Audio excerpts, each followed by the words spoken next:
Hi friends. என்ன எல்லாரும் அப்படியே திக்கு திக்கு திக்குன்னு படப்படப்புலே இருக்கீங்களா? எப்படா காலையில் விடியும், எப்படா கவுண்டிங் ஸ்டார்ட் பண்ணுவாங்க, என்ன நடக்கும் அப்படின்ட்டு. இன்னைக்கு நைட் சத்தியமாக நீங்கள் யாரும் தூங்க மாட்டீங்கன்னு எனக்கு தெரியும். அதனால தான் இன்னைக்கு சரி லேட்டானாலும் பரவாயில்ல இன்னைக்கு வீடியோ போடுவோம், மக்கள் எல்லாரும் இன்னைக்கு விழிப்புணர்வோடய இருப்பாங்க அப்படின்ட்டு இந்த வீடியோ காலையிலே போடுறேன். இன்னைக்கு பகல்லையே வந்து பார்த்தீங்கன்னா உங்கள்கிட்ட எல்லார்ட்டையும் ஒரு லைவ் போடலாம், பேசலாம், நாளைக்கு ரிசல்ட்டு, ஸோ உங்களுடைய மனநிலை என்ன இருக்குது அப்படின்னு தெரிஞ்சுக்கலாம் அப்படின்னு நினச்சேன். ஆனால் நீங்கள் எல்லோரும் என்னென்ன டைமில் ஃப்ரீயாக இருப்பீங்கன்னு தெரியாது நம்மளுடைய நண்பர்கள்லாம். அது இல்லாமல் நானும் பற்றி இது வரைக்கும் லைவ் போட்டதே கிடையாது. ஸோ அதனால் வந்து பார்த்தீங்கன்னா சரி, அதுக்கப்புறம் இந்த வீடியோ வேறு சர்ச்சையான ஒரு வீடியோ வேறு வந்துச்சு, ராஜாபுரம் நெல்சன் சர்ச்சையான அந்த வீடியோ வந்த உடனே அது சம்மந்தமாக காணொலி போனான்னு அப்படி போயாச்சு. சரி, ஓகே. சரி, நாளைக்கு இந்நேரம் நம்ம எல்லாரும் என்ன ஒரு மனநிலையில் இருப்போம்னு தெரியலை. அதாவது நான் வந்து சந்தோஷமாக எக்ஸ்பிரஷனோட ஒரு வீடியோ போடுவேனா, இல்லைனா இப்படி டல்லாக வீடியோ போடுவேனா என்னன்னு தெரியல. ஆனால் நேரம் ரிசல்ட்லாம் தெரிஞ்சிருக்கும். தமிழ்நாட்டினுடைய முதல்வர் யார் வந்து முடிசூட போகிறா மன்னனாக அப்படின்னு சொல்லிட்டு. ஸோ அதனால் நீங்கள் எல்லோரும் எப்படி மைண்ட் செட்டில், உங்களுக்குலாம் என்ன மாதிரி தோணுது? விஜய் அவர்கள் ஃபைனலாக கண்டிப்பாக ஜெயிச்சிடும்னு உறுதியோடு இருக்கீங்களா, இல்லைனா கொஞ்சம் டவுட்டாக இருக்குது அப்படின்னு நினைக்கிங்களா, என்ன மாதிரி இருக்கீங்க அப்படின்ட்டு எனக்கு தெரிஞ்சுக்க ஆசை. என்னோட எல்லாருடைய மைண்ட்லையும் என்ன மாதிரி தாட் ஓடிட்டுருக்கு. எல்லாருக்குமே விஜய் அவர்கள் முதலமைச்சர் ஆகணும் அப்படிங்கிற எண்ணம் தான் இருக்கும். ஆனால் உள்ளுக்குள்ள இன்னொரு மனசு வந்து பார்த்தீங்கன்னா கொஞ்சம் ஐயோ இப்படி இருக்குமோ அப்படி இருக்குமோ, ஒவ்வொருத்தர் ஒவ்வொரு மாதிரி சொல்கிறேன் அப்படிங்கிற ஒரு பதட்டமும் இருக்கும். ஆனால் எனக்கு என்ன தோணுதுன்னு கேட்டிங்கன்னா, இப்போ நம்ம இது வரைக்கும் வச்சு எல்லாருக்குமே அது இருந்திருக்கும்ல. இப்போ ஓட்டு போட்டு வந்துட்டு அதாவது நான் வந்து விஜய்க்கு ஆதரவாக தான் பேசுகிறேன். ஆனால் பெருசாக நான் வெளியில் வந்து பார்த்தீங்கன்னா கேன்வாஸ் பண்ணுவாங்கல்ல, நீங்கள் விஜய்க்கு ஓட்டு போட்டு அப்படிலாம் நான் பெருசாக யாருக்குமே சொல்லலை. சொல்லாமலேயே என் ஃபேமிலி எல்லாமே போட்டாங்கன்னு வச்சுக்கிட்டுங்களேன். ஆனால் நிறைய பேர் ஆட்டோமேட்டிக்காக இப்போ நம்முடைய வீடியோ பார்க்குறவங்க, நமக்கு தெரிஞ்சவங்க எல்லாருமே நான் வந்து விஜயோட ஆதரவு, விஜய்க்கு தான் டிவிக்கே தான் போட்டுப்பேன்னு தெரிஞ்சுக்கிட்டு அவங்களும் பார்த்தீங்கன்னா அதே ஆதரவாக போட்டுட்டு நம்மகிட்ட கால் பண்ணி போட்டேன்னு அவங்க சொல்லும் போது இல்லை, எனக்கு வந்து பார்த்தீங்கன்னா ஒரு சந்தோஷம், ஒரு ஆச்சரியம். என்னடா ஏன்னா அவங்களுக்கு எல்லாத்துக்கும் நான் வந்து விஜய்க்கு ஆதரவாக டிவிக்கு சப்போர்ட் பண்ணி தெரிஞ்சு அவங்களே முடிவு பண்ணாங்க டிவிக்கே ஓட்டு போடாமட்டு. ஸோ அவங்களும் போட்டுட்டு நம்மளுக்கு கால் பண்ணி சொல்கிறாங்க. உங்களுக்கு புரியுது இல்லை? ஸோ எனக்கு ஆச்சரியமா இருந்துச்சு. இது வரைக்கும் அப்படி எந்த தேர்தலுக்கு நடந்தது கிடையாது. நான் போட்டப்பா விசிலுக்கு அடிச்சுன்னு சொல்லும் போது அது மட்டும் இல்லை, அதுக்கப்புறம் நம்ம இப்படி சில பேர் இப்படி ஃபோன் பண்ணி சொல்லும் போது அதுக்கப்புறம் நாம ஃபோன் பண்ணி பேசும்போது ஆட்டோமேட்டிக்காக அவங்களே இந்த பேச்சை எடுத்து விசில் போட்டாச்சுப்பா அப்படின்னு சொல்லும் போதுலாம் நிறைய பேர் வாலண்டியாக அவங்க சொல்லும் போது அப்போ மக்கள் நிறைய பேர் விசில் தான் போட்டிருக்காங்க அப்படிங்கிற நம்மளால இதால் ஊர்ஜினம் பண்ண முடியுது. இப்போ நான் ஆக்சுவலாக அரசியலில் முன்னாடி இருந்ததை விடையும் விஜயவல்லா சிகிச்சை ஆரம்பித்து அது அந்த எலெக்ஷன் முன்னாடி கேம்பெயின் பேஸ் எல்லாம் பிரச்சனை போக முடியாமல் அப்படிலாம் ஆனந்த டைமில் இருக்கும்போது நம்மளுக்கு ஒரு மாதிரி டல்லான இருந்துச்சு. விஜய் அவர்கள் 234 தொகுதியும் போகல, எல்லா மாவட்டங்களும் போகல, எப்படி அப்படின்ட்டு நம்மளுக்கு கொஞ்சம் இருந்துச்சு. அதாவது ஒரு எப்படி ஜெயிப்பார் அப்படிங்கிற ஒரு இது இருந்துச்சு. நம்ம ஓப்பனாக தான் பேசுவேன்னா. ஸோ ஆனால் அந்த எலெக்ஷன் கரெக்டாக அதுக்கு முன்னாடி பார்த்தீங்கன்னா அப்படியே ஒரு டோட்டலாக ஒரு வேவ், அந்த விஜய் அலை ஒன்று அடிச்சது பாருங்க. எல்லாரும் வேண்டு எழுது விஜய் போட்டது மாறும்போது நம்மளுக்கு அப்படியே ஒரு ஆச்சரியம். ஏன்னா எல்லாருமே ஒரு மாற்றத்தை எதிர்பார்க்கங்கிறது நம்மளுக்கு ஆல்ரெடி தெரியும். மாற்றத்தை எதிர்பார்க்கறது இப்போ நம்மளுடைய இளைஞர்கள், ஜென்சி கிட்ஸ் இவங்களாம் வந்து பார்த்தீங்கன்னா எதிர்பார்க்காங்க அப்படின்ட்டு. ஆனால் இந்த பாரம்பரியமாக திமுகவுக்கு ஓட்டு போடுறவங்க, அதிமுகவுக்கு ஓட்டு போடுறவங்க, பாஜக ஓட்டு இவங்கெல்லாம் எப்படி வந்து மாறுவாங்க அப்படிங்கிற ஆச்சரியம் எனக்கு இருந்துச்சு. ஆனால் அதுவுமே எனக்கு சில பேர் சொல்கிறத கேட்டு அவங்களும் மாறியிருக்காங்க அப்படின்னு நினைக்கும் போது அது நம்மளுக்கு ஒரு ஷாக்காக தானே இருக்கும். என்ன நம்ம இது சும்மா லிஸ்டே இல்லையடா எப்படா மாறினாங்க அப்படின்ட்டு உண்மையிலே சாக்கு. அதனால இந்த தடவை பார்த்தீங்கன்னா விஜயோடைய வெற்றி வாய்ப்புங்கிறது ஹையாக தான் இருக்கும்.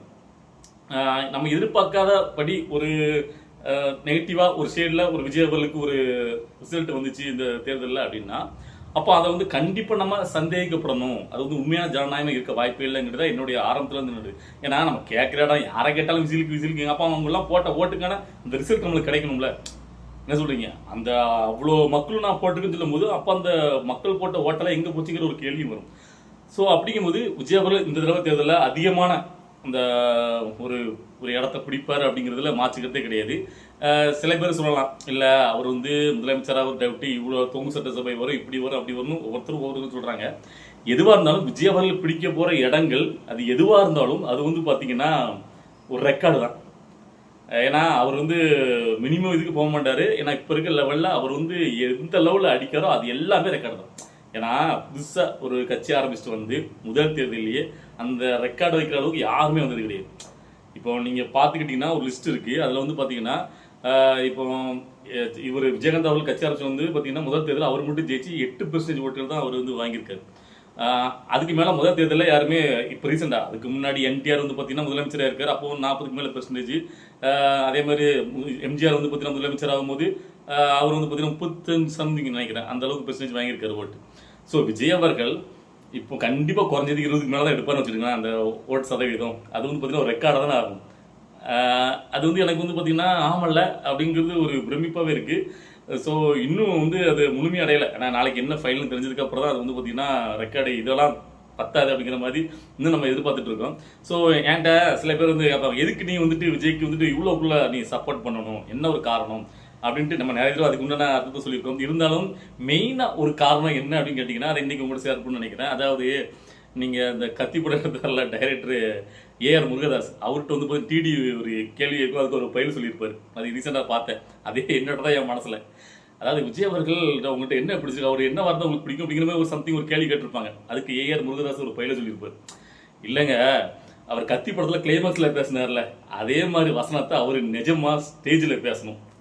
அது பார்க்க எனக்கு ஆர்வம், அப்படி அவர் பேசணும் அப்படி நான் எதிர்பார்க்குறேன் அப்படின்னு ஒரு கோடு போட்டிருப்பாரு. உண்மையிலேயே விஜய் அவர்கள் இந்த சினிமாவில் அரசியல் வசனம் பேசி இந்த இதெல்லாம் பார்க்கும்போது நிஜத்தில் அவ்வளோக்குள்ள உச்சத்தில் இருக்க ஒரு மனசு வந்து பார்த்தீங்கன்னா நிஜமாக இறங்கி இந்த அரசியல் பேசணும். அதுவும் திமுக மாதிரி அந்த ஆளுங்கட்சியை எதிர்த்து ஒரு அடி அதாவது சாதாரணமாக சும்மா அந்த அதாவது சொல்லுவாங்கல்ல, அதாவது பார்த்தீங்கன்னா கோயில் பூசாரி இந்த மாதிரி வாத்தியார் இவங்கள மாதிரி அடிக்கக்கூடாது. திமுக மாதிரி திமுக எவ்வளோக்குள்ளே தில்லாலங்கடி கட்சின்னு தெரியும். ஸோ அது ஆட்சியில் இருக்கும்போது இறங்கி அவர் வந்து அதுக்கு எதிராக அடிச்சதுங்கிறது உண்மையிலேயே அதை நம்ம ரொம்ப எதிர்பார்த்துட்டு அதை அவர் கடைசி வரைக்கும் மெயின்டைன் பண்ணார்ல. 2 பேர் தான் போட்டி, ஒன்று டிவிக்கு இன்னொன்று டிஎம்கே போட்டு பார்த்துடலாமா அப்படிங்கிறது அது நம்மளுக்கு ரொம்ப வந்து பார்த்தீங்கன்னா பூஸ்ட் ஆகிட்டு திமுகவை சாய்க்கிறதுக்கு யாரா அப்படின்னு சொல்லி நம்ம வெயிட் பண்ணிட்டு இருக்கும்போது விஜய் அவர்கள் அதை வந்து ஃபுல்ஃபில் பண்ணதுனால நம்மளால் அதை மறக்கவே முடியாது. அது வந்து ரொம்ப விஜய் அவருக்கு திரும்ப நம்ம வந்து பார்த்திங்கன்னா அவருக்கு பேக் பண்ண சப்போர்ட் பண்ணணும் அப்படிங்கிறது தான். மற்றபடி நிறைய பேர் வந்து பார்த்திங்கன்னா அவர் வந்து இப்போ நான் சினிமாவிலையும் எனக்கு அவர் பிடிக்கும், ஆனால் மற்றவங்க சொல்கிற மாதிரி அந்த வெறியனா நான் வந்து சினிமா வெறியன் அப்படிங்கிற டைப் நான் கிடையாது. ஸோ அப்படிங்கும்போது அவர் வந்து அரசியல் கட்சி ஆரம்பிச்ச உடனே நமக்கு ஒன்று தோணும்ல, விஜய் அவர்கள் வந்து பார்த்தீங்கன்னா சாதாரணமான ஒவ்வொருத்தரை பற்றி நம்ம ஓரளவுக்கு கெஸ் பண்ணியிருப்போம். இவங்க வந்து பார்த்தீங்கன்னா ஒரு இதை சொன்னாங்கன்னா கடைசி வரைக்கும் அதில் நிற்பாங்களா அப்படிங்கிறது. அதனால் விஜய் அவர்கள் ஒரு விஷயத்தை அவர் வந்து நான் கட்சி ஆரம்பிக்க சொல்லும் போதே கண்டிப்பாக இவர் ஆரம்பிச்சிருவார் அப்படிங்கிற எண்ணம் என் மனசுலேயே இருந்துச்சு. அதனால தான் பார்த்தீங்கன்னா தொடர்ந்து நான் உங்களுக்கு ஆரம்பிச்சதுலேருந்து என்னுடைய பழைய வீடியோக்கள் நீங்கள் முதல் நாட்டில் அவர் வந்து இருந்தால் அதுலேருந்து பார்த்தீங்கன்னா அதுக்கு முன்னாடி அவர் கட்சி ஆரம்பித்து அதுலேருந்து பார்த்தீங்கன்னா அவர் சப்போர்ட் பண்ணி வீடியோ போட்டிருக்கேன். ஸோ நிறைய பேருக்கு அது தெரியாது. நம்ம இடையில வந்து பார்த்திங்கன்னா நம்ம ஒரு விஜய் அவர்களுக்கு எதிராக சில விஷயங்கள் பேசணும் இந்த திரிசா அது மேட்டரில். அப்போ தான் பார்த்திங்கன்னா அது வந்து நிறைய பேருக்கு தெரிஞ்சிச்சு. அதுக்கு முன்னாடி இருந்தே நம்ம வந்து அவர் விஜய் அவர்கள் சப்போர்ட் பண்ணுறதுங்கிறது நிறைய பேருக்கு தெரியாது. ஓகேவா? சரி, இப்போ உங்களுடைய இந்த மனத்தாட்டெல்லாம் என்னென்ன இருக்குது? நீங்கள் எல்லாரும் விஜய் அவர்களை எந்த பாயிண்ட்லேருந்து சப்போர்ட் பண்ண ஆரம்பிச்சிங்க? அதாவது அவர் அரசியல் கட்சி ஆரம்பிச்சதுலேருந்தா, இல்லைனா நான் ரசிகராகவே பயணிச்சுட்டு இருக்கேன், விஜய் அவர்கள் என்ன பண்ணாலும் நான் வந்து ஆதரிப்பேன் அப்படிங்கிற கட்டத்தில் நீங்கள் வந்து விஜய் அவர்களுக்கு சப்போர்ட் பண்ண ஆரம்பிச்சிங்களா? ஸோ என்னங்கிறத உங்களுடைய மைண்டில் இருக்கிறத அப்படி தெளிவுபடுத்துங்க. ஏன்னா இன்றைக்கி நம்ம எவ்வளோ வேணால் எப்படி வேணால் பேசிக்கலாம், நாளைக்கு தானே இருக்குது மெயின் கிளைமேக்ஸு. ஸோ அது தெரிஞ்சதுக்கப்புறம் நம்மளுடைய மனநிலை என்ன இருக்குன்னு நமக்கு தெரியல. ஸோ இனிமேல் நல்லதே நடக்கட்டும் அப்படின்ட்டு தான் நம்ம எதிர்பார்க்குறோம். ஆனால் இந்த மாதிரி ஒரு எலெக்ஷன் இது வரைக்கும் நடந்ததே கிடையாதுப்பா. அது வந்து விஜய் சொன்னது கரெக்டு தான். ஏன் அதாவது 50 வருஷத்துக்கு ஒரு நாள் கிடையாது அதிசய தேர்தல்னால அது எல்லாருமே ஒத்துக்கிறாங்க. எதிர்கட்சியாக இருந்தாலும் எவனாக இருந்தாலும் இது அதிசய தேர்தல் தான். இது வந்து பார்த்திங்கன்னா விஜயோடைய அந்த அரசியலை வந்து பார்த்திங்கன்னா நம்மளால் ப்ரெடிக்டே பண்ண முடியல. அவர் எவ்வளோ இடங்களை பிடிப்பாங்கிறது நம்மளால் கெஸ்ஸே பண்ண முடியலங்க.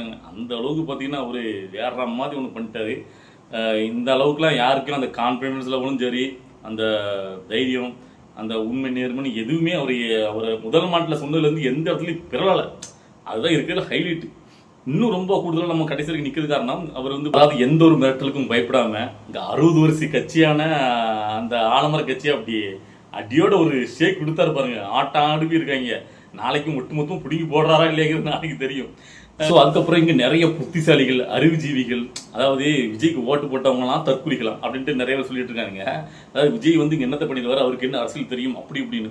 சரிப்பா, அப்போ நீ டிஎம்கே ஜெயிக்க வச்சேன்னா டிஎம்கேல உதயநிதி வருவார். உதயநிதிக்கு அப்போ என்ன தெரியும், எல்லா அரசியல் நாலேஜும் அவருக்கு இருக்கா, எல்லாமே அவருக்கு தெரியும்னு மெனக்கிட்டுன்னு அவரை வந்து முதலமைச்சர் ஆக்கணும், அவரை எல்லாருக்கும் தெரியப்படுத்தணுக்காண்டி அவர் மெனக்கிட்டுன்னு அவரை படங்கள் நடிக்க வச்சு அதுக்கப்புறம் கூட்டு வந்து அப்படியே துணை முதலமைச்சர் கொடுத்து அவர் வரலாமா, அதெல்லாம் ஓகேமா. அவருக்கு ஓட்டு போடுறவங்க அறிவுஜீவிகள், புத்திசாலிகள், விஜய்க்கு ஓட்டு போடுறவங்க தற்கொலைகள்.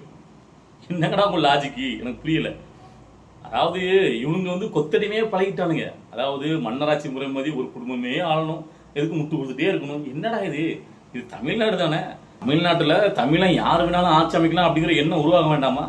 ஏன் ஒரு குடும்பத்தையே தான் கடைசி வரைக்கும் ஆளணும் மன்னராட்சி முறை மாதிரி, இங்க எல்லாரும் அது முட்டு கொடுத்து அடிமையா கிடக்கணுமா? நீங்க அடிமையா கிடந்தே போங்க. ஆனா புதுசா வர இளைஞர்களையும் அதே மாதிரி அடிமையா இருக்கணும்னு நினைக்கிறது எந்த வகையில் நியாயம் கேட்க? அவனுக்கு நான் அறிவு இருக்கு, மூளை இருக்கு, அவன் சிந்திச்சு ஓட்டு போட்டிருக்கான். பார்க்கலாம் நடக்கு அப்படின்ட்டு. சரி, ஓகே. நம்ம இவ்வளோக்குள்ள பயங்கரமாக நிறைய வேற விமர்சிச்சிருக்கோம், நிறைய பகைகள் இருந்திருக்கோம் விஜய்க்காக சப்போர்ட் பண்ணி.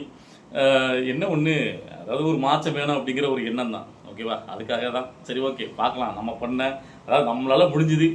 நம்மளுக்கு வந்து பெருசாக சப்ஸ்கிரைபர் இல்லைனாலும் கொஞ்சமாக இருந்தாலும் உண்மையாக இருக்காங்க. அப்படி இருக்க சில பேரை வந்து பார்த்தீங்கன்னா இந்த அரசியலில் ஒரு கொஞ்சம் தெளிவாக வந்து பார்த்தீங்கன்னா விஜய்க்காக ஓட்டு போட வச்சிருப்பேன்னு நம்புகிறேன். பார்க்கலாம் அதனுடைய ரிசல்ட்டு தாக்கலாம் எந்த அளவுக்கு இருக்குது அப்படின்ட்டு. ஸோ நாளைக்கு ரிசல்ட்டு பார்த்துட்டு வீடியோ காலி போடுவேன். ஆனால் அது எப்போன்னு சொல்ல முடியாது. ஏன்னு கேட்டிங்கன்னா நம்ம வந்து ஃபுல்லாக அதிலேயே உட்காந்துருப்போம். என்னென்ன எந்தெந்த தொகுதியில்ட்டு ரொம்ப இன்ட்ரெஸ்டிங்காக போயிட்டுருக்கும். பார்க்கலாம் எப்படின்ட்டு. ஆனால் வீடியோ காலி கண்டிப்பாக வரும். எப்படிங்கிறத நாளைக்கு பாருங்கள், ஓகேவா? பாய்.